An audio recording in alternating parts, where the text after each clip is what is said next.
Hey there, APTV. This is Mark Seif with your quick pro tip. Now that the World Series is over, we're all going to go back to playing a lot of cash games, right?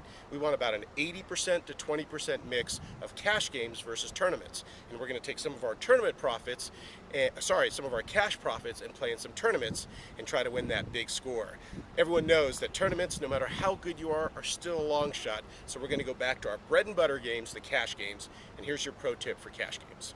Well, you're going to be sitting at a table, typically with one or two, maybe three good players. But by and large, for the most part, most of your opponents are going to be pretty weak at that $1, $2 no limit level. So, here's a couple of tips that I want you to think about that are going to help you identify those weak players and go after them and their money. Number one, how many hands is this player playing? Are they playing a ton of hands? Remember, we talked about this before. Newer and weaker players play too many hands. If you notice them playing too many hands, that's going to be an indication that they're probably a weak player. Number two, how comfortable are they at the table? Do they know how the blinds work? Do they know how the dealer button works? Do they know the mechanics of the game? That's your indication when you're sitting in a brick and mortar poker room that maybe this player is kind of new. Now, that doesn't mean they're not very good. We already know that a lot of good internet players go into the brick and mortars eventually, so watch out. Determine whether they're a good internet player that's making the transition over or if they're just a new player.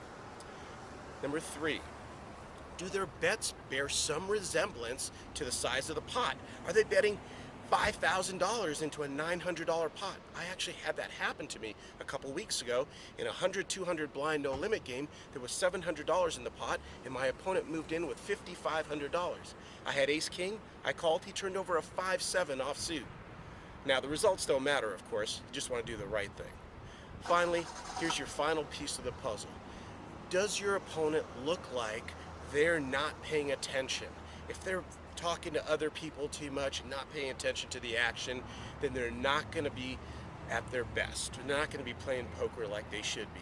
That's an opponent you want to take advantage of. A guy that's not paying attention isn't going to know that you've just been sitting there for 2 hours not playing a hand. So you may come in raising with your aces and he may just re-raise you and then you're in for the good stuff. So that's your quick pro tip for the week. We're doing it out here on Friday afternoon at the M Casino Resort in Henderson, California. It's awfully hot, so we're going to get going.